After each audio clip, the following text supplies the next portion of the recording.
Today we are learning how to find the perimeter and circumference. Perimeter is shapes that are not circles, and circumference are shapes that are circles.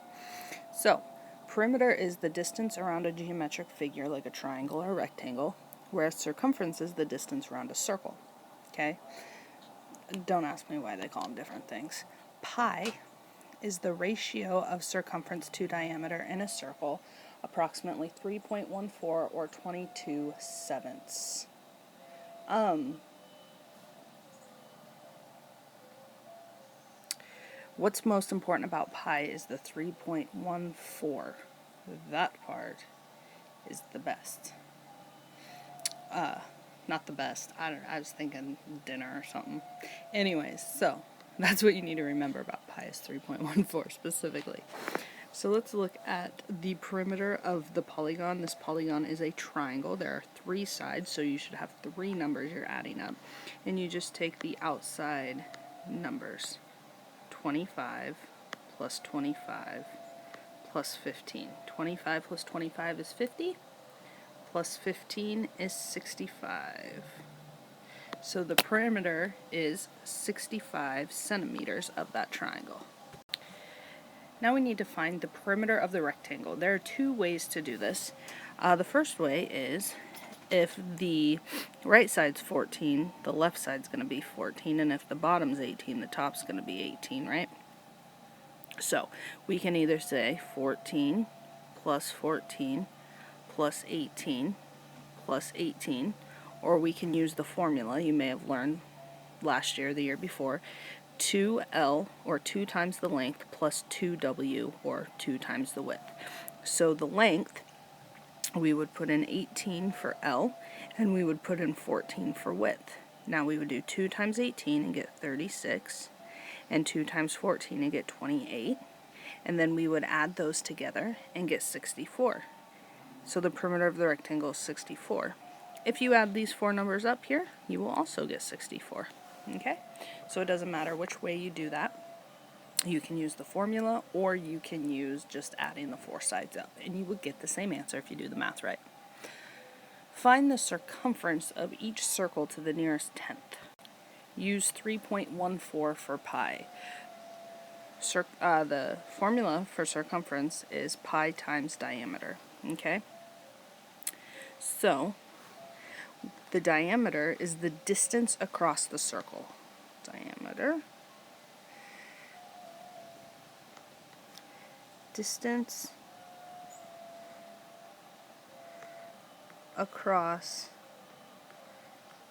circle through the center.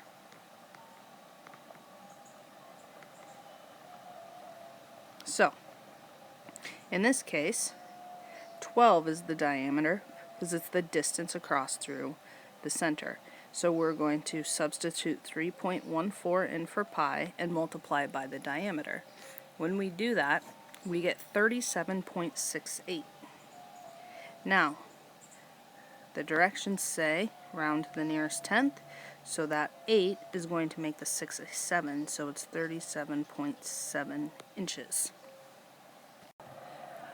On this problem, we're going to use 22/7 for pi. You can use 22/7 for pi or 3.14. You use whatever they ask you to. So they tell us to use 22/7 for pi this time, so that's what we're going to use. So we're going to substitute 22/7 for pi and 42 for diameter, because the diameter is 42 meters. So we put 22/7 here. Okay. Now we need to write 42 as a fraction, so we put it over 1 so we can multiply it by the fraction of 22/7. Then we see if we can cancel anything, and we can. 7 goes into 7 once, and it goes into 42 6 times, so we just take 22 times 6, and we get 132. Okay? Or you can take 22 over 7 and have 22 times 42 over 1 times 7, and then you have to simplify once you get the answer. Either way works. So 132 meters. All right. Now, what they don't tell you in this nice little problem set is that when you are given the radius, such as in example 3 on Check It Out, so we're going to do example 3 on Check It Out together. When you are given the radius is half the diameter, and it is from the center to the outside, the line from the center to the outside of the circle. There is another formula I like to use when given the radius. Use 2 pi r. Okay? So, we're looking for the circumference. We bring the 2 down. We put 3.14 in for pi, and then our radius is 11. And then we multiply 2 times 3.14 times 11 all at once, and we get 69.1. So if they give you the radius, use 2 pi r. If they give you the diameter, use pi times diameter, because this 2 times the radius actually gives you the diameter. So that's just another way of saying pi times diameter without having to remember to multiply the radius by 2, because it does it for you in the formula. So go do the other 3 Check It Outs. And on 4, you can use 22/7 or you can use 3.14. I really don't care.